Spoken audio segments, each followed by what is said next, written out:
মাঠের মধ্যে এডও একটা বাড়তি হয়। আমি আগে একবার করছিলাম, এটা নাম কি কয়, টমেটো করছি মোটামুটি। তাহলে লই লই কাঁচা উড়াও আইতেছে না। এটা এটা ডিজাইন অন্যরকম। ও আপনাকে ইয়ের ফটো দেখামো। এই আবার লাগাইছে, এই যে ওইখানে কিন্তু ভালো টমেটো দৌড়ছে। এই যে টমেটো সারা, আর এগুলো হচ্ছে বাঙ্গির সারা। ইনশাল্লাহ যদি এগুলো বড় হয় আমরা করে দেখাবো, লতার মতো হইব আশা করি।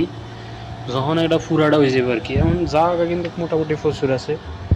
এই যে এই পুরাটার মধ্যে করে দিয়ে আর কি আলাদা দিয়ে আছে।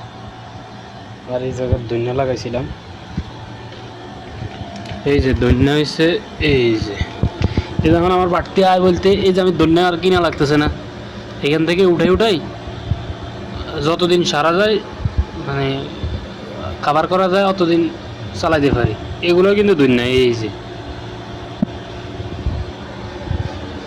তখন মানে বাড়তি আয় বলতে আমি টাকা পয়সা আয় হয় ওই কথা না আর কি। যেমন আপনার পকেট থেকে একটু টাকা পয়সা খরচ কম হয়, যেমন আপনার টমেটো কিনা লাগলো না, ধনিয়া থাকলে ধনিয়া কিনা লাগলো না, আশেপাশে হালকা ফলাদি থাকলে তো কথাই নেই।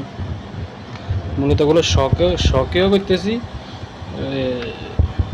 কৃষির প্রতি মাটির প্রতি ভালোবাসা, এই আর কি। পানিটা নিতে হয়েছে বিকালে, এখন তো বিকাল হয়ে গেছে। মাশাআল্লাহ ভালো গ্রো করছি কিন্তু। এই যে এখন পর্যন্ত ভালো গ্রো করতেছে। সার হিসাবে এই যে কলা টলা রিয়েটিয়ে দিতেছি, কলা টলা যে খোসলা টোসলা থাকে না, খোসা টোসা ওগুলো সব ফালাইতেছি। আল্লাহ আল্লাহ দিলে, আল্লাহ বাসালে যদি ভালো কোনো হয় অবশ্যই আপডেট জানায়। বাঙ্গির আপডেট এতটুকুই। আল্লাহ হাফেজ।